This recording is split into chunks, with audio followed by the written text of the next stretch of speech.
Sur le toit d'une de ces cases, le père Diggy, la tête déjetée en arrière, le cou tendu et les joues gonflées, soufflait puissamment dans une corne armée d'amulettes. Les femmes se retirèrent dans leurs cases, les animaux domestiques, moutons et chèvres s'enfuirent.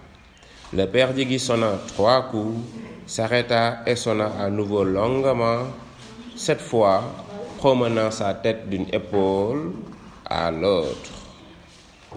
Quelques instants après, d'autres trompes retentirent, les unes puissantes, les autres faibles, lointaines. Le père Diggy descendit lentement du toit et vint s'arrêter au milieu de la cour. Il resta immobile, les yeux fermés, le front plissé.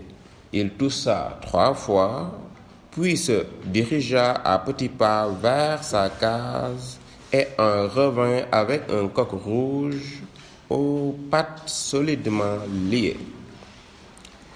2 autres vieux rejoignirent le père Diggy. Tous 2 portaient le bonnet rouge des chasseurs et tenaient à la main, insigne de leur dignité, une queue de buffle ornée de courrier. Le frère de Binford posa le pied droit sur les ailes du coq et tira son couteau. Il y eut une minute de silence solennel. Les compagnons du père Diggy se tenaient à ses côtés et fixaient le coq d'un regard profond et changeur. Après quelques mots qu'ils échangèrent à voix basse, les 3 hommes s'accroupirent, le vieux égorgea le coq, puis le lança le plus loin possible. La bête se débattit. Le vieux chasseur mâcha une noix de cola rouge et cracha sur les traces de sang. Birama et Kani, du seuil de leur case, suivaient, stupéfaits, les gestes de leur oncle. Ils se sentirent envahis par une sorte de peur à laquelle se mêlait un sentiment religieux. Le père Diggy, à quelques heures de la veillée annuelle des chasseurs, venait de saluer les anciens. Il venait de leur offrir le coq rouge traditionnel, accompagné des mots rituels. Recevez-le en même temps que notre salut. Vous êtes toujours parmi nous dans les cases et dans la brousse. Pendant le repas du soir, Birama et Kani, dont les trompes avaient éveillé toute la curiosité, voulurent en savoir plus long sur la chasse et sur la science des chasseurs. Mais Birama n'osait, en pensant au coq rouge, parler de chasse. Il voyait encore le front plissé du père Diggy debout au milieu de la cour. Le coq se débattait sous ses yeux alors que son sang tout chaud imprégnait le sable. Les 2 vieux étaient là et Birama les voyait murmurant aux côtés du père Diggy.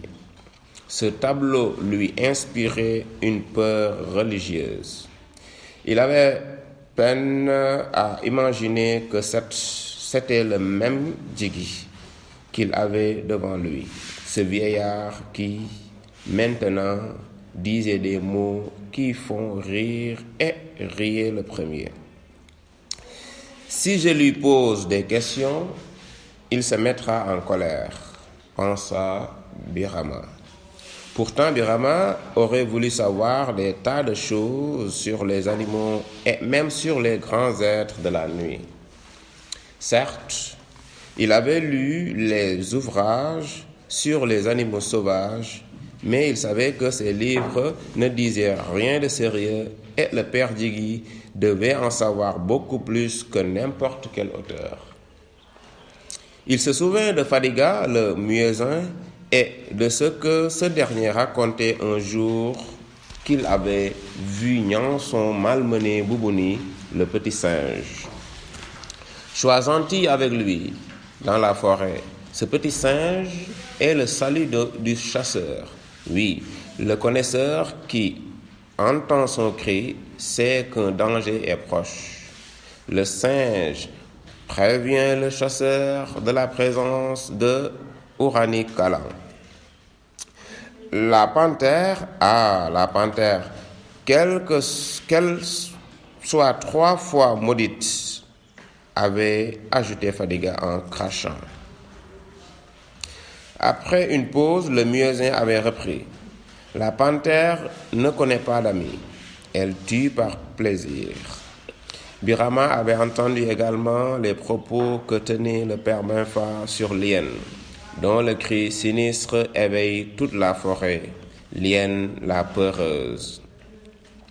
Mais tout ce qui parlait d'animaux de chasse traitait avec respect le lion, le maître noble jusque dans sa démarche. Birama fixa longuement le père Digui, il remua les lèvres, mais aucun ne sortit. Aucun son ne sortit. Birama fixa longuement le père Digui, il remua les lèvres, mais aucun son ne sortit. Un temps s'écoula. Puis, encouragé par la bonne humeur que son oncle manifestait, le jeune citadin, sans relever la tête, lui dit « Je voudrais assister à la veille de ce soir. » Le père Digui devint sombre. « Non, fit-il d'un ton sec, que voudrais-tu y faire ? » « Je voudrais aller avec toi comme Sibiri quand il était là. » Le père Digui ne répondit pas. Il devint soucieux.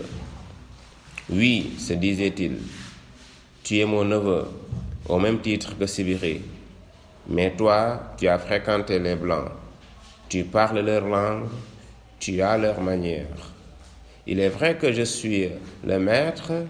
Si je t'amène, nul ne trouvera à redire. » Le père Digui se disait également que ses compagnons l'admiraient encore plus s'il pouvait leur dire « Voilà mon fils, il a été chez les Blancs 7 ans, maintenant il nous revient. » Il sourit à cette idée et se lissa la barbe. « Oui, se répétait-il, je leur dirai, il a été chez les Blancs 7 ans durant et à présent, il nous revient. Et j'ajouterai, le séjour dans l'eau ne fait jamais d'un tronc d'arbre un crocodile. » Le père Digui, s'il n'avait rien contre les Blancs, ne voulait rien d'eux non plus. Il lui préférait, ainsi que les autres vieux, que le Blanc restât dans les villes et ne vint jamais dans le village. Le Blanc veut tout savoir. Il n'oublie même pas les vaches. Tu as combien d'enfants? Combien de bœufs as-tu, un fusil, etc. Les jeunes du village avaient fini leur danse. Il était environ 1h du matin. Tout était calme. Les crapauds, par leur coassement continu, appelaient la pluie. Le fleuve gémissait. Le père Digui, étrangement habillé, vint trouver Birama. « Il est temps, viens. » Une trompe venait de retentir, suivie de 7 coups de tam-tam. Birama avait été préparé par son oncle. Il s'habilla aussi étrangement que lui. Sur le seuil de sa case, il répétait maintes fois ce que lui disait la voix solennelle du chasseur. Mes yeux verront, mais ma bouche restera close. Rien de vous ne m'étonnera. Vous m'avez précédé en tout. Que votre pouvoir un jour m'habite afin que je transmette à l'enfant obéissant.